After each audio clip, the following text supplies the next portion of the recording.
आपके पास अब नेशनल मुद्दों की तरफ चलते हैं। विपक्ष भी मैदान में है। महंगाई और बेरोजगारी दो बड़े मुद्दे वो उठा रहे हैं कि इस सरकार में इस चीज पर ध्यान मुझे नहीं लगता दिया है गया है। उनके उठाने और जनता का उन पर विश्वास होने में बड़ा लंबा फासला है। प्रधानमंत्री मोदी जी के आने के बाद इमीडिएटली उन्होंने रिजर्व बैंक ऑफ इंडिया को ये जिम्मेदारी दी कि महंगाई रोकना आपकी प्राथमिक जिम्मेदारी रहेगी, और केंद्र सरकार और रिजर्व बैंक ने मिलकर महंगाई पे इतना अंकुश रखा कि भारत के 75-77 वर्ष के इतिहास में 10 वर्ष की सबसे कम औसतन महंगाई हमारे 2014 से 24 के कार्यकाल में हुई है। स्वाभाविक है कि यूक्रेन में वॉर चल रहा है, इजराइल में वॉर चल रहा है, रेड सी में क्राइसिस है हाउटी की, इन सबको मद्देनजर रखते हुए, जबकि विकसित देशों में भी 40-40 साल में कभी ऐसी महंगाई नहीं देखी गई, वो देखने को मिल रही है। पाकिस्तान और हमारे आसपास के देशों का तो आप हालत जानते हैं। जो डेवलपिंग कंट्रीज है, विकासशील देश है हमारे जैसे, उनकी हालत के बारे में सब जानते हैं कि बहुत खस्ता हालत। लेकिन भारत एक ओएसिस है डेजर्ट में, और भारत में लगभग हम संतुलन में रख पाए महंगाई को।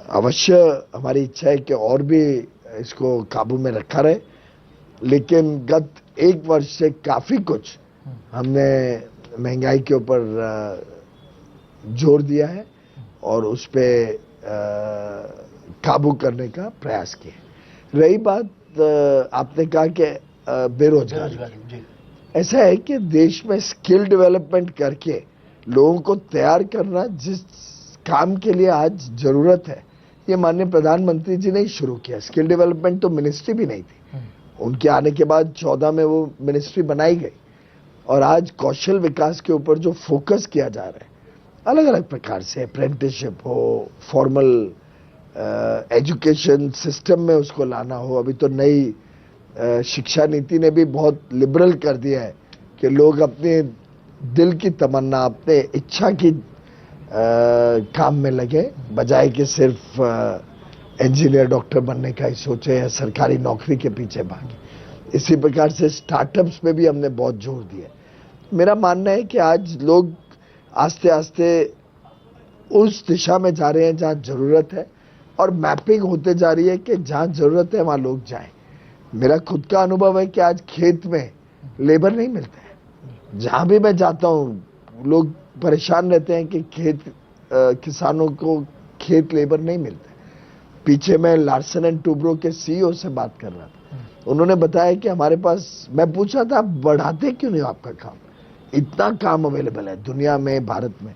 कहते हमें आदमी नहीं मिलते हैं, क्योंकि आदमी को जिधर भी हम लेके आते हैं तो इतनी डिमांड है कि 10 कंपनियां उसको लेने के लिए तैयार है। पीयूष जी, अंत्योदय आपका लक्ष्य रहा है शुरू से, कहां तक पहुंचे हैं? क्योंकि 80 करोड़ परिवारों को अभी भी फ्री राशन है, और जब हम लोग गांव में जाते हैं तो लोग, होता है ना भारत में कि ये दिल मांगे मोर, कहते हैं 5 किलो से क्या होगा, कुछ और बढ़ाना चाहिए।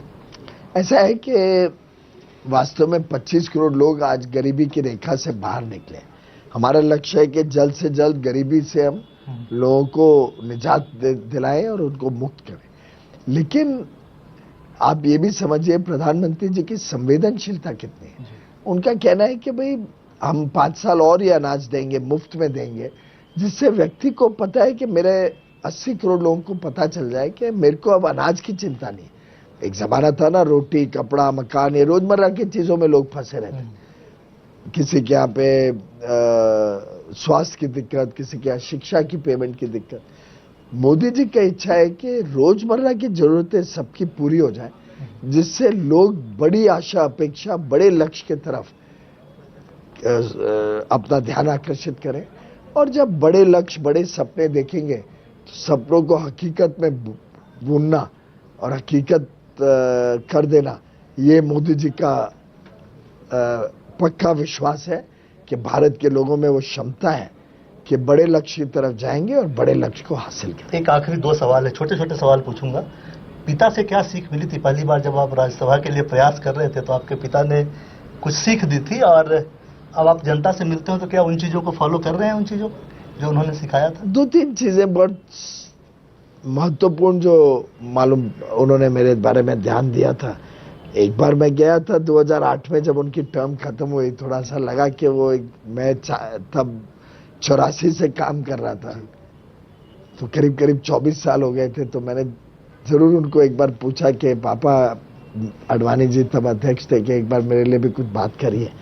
तो उन्होंने मुझे अपने घर बुला के मुझे काफी देर तक समझाया कि कभी मेरी सीट पे तुम गए तो जिंदगी भर ये टैग लगा रहेगा तुम्हारे ऊपर कि मेरी वजह से तुम पहुंचो। जब पार्टी को लगे, जब तुम्हारा नंबर आता है, कुछ मौका मिले, तब मौका आएगा तुम्हारे पास। नहीं मिला तो तुम तो कोई पद के लिए या कोई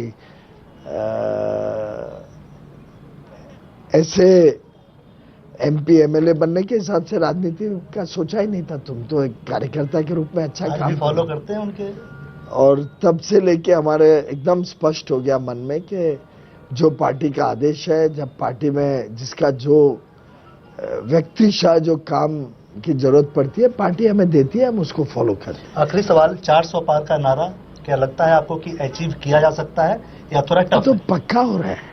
400 पार में अभी कोई संदेह नहीं रहा। 3 चरण पूरे होने के बाद तो एकदम स्पष्ट हो गया है कि भारतीय जनता पार्टी और हमारे मित्र पक्ष एनडीए की 400 से अधिक सीटें आ रही है। प्रधानमंत्री मोदी जी का जो आकर्षण है, जो लोगों में विश्वास है, और आप अगर मेरे साथ चले, अभी तो मैं रथ पे अपने प्रचार यात्रा में निकल रहा हूँ 2-4 मिनट में, तो आप देखेंगे इतना प्रचंड भीड़ और इतना उत्साह, मतलब ऐसा मेरे 40 वर्षों में मैंने देखा नहीं, ऐसा उत्साह आज सड़कों पे लोगों के बीच में जाके देखने को।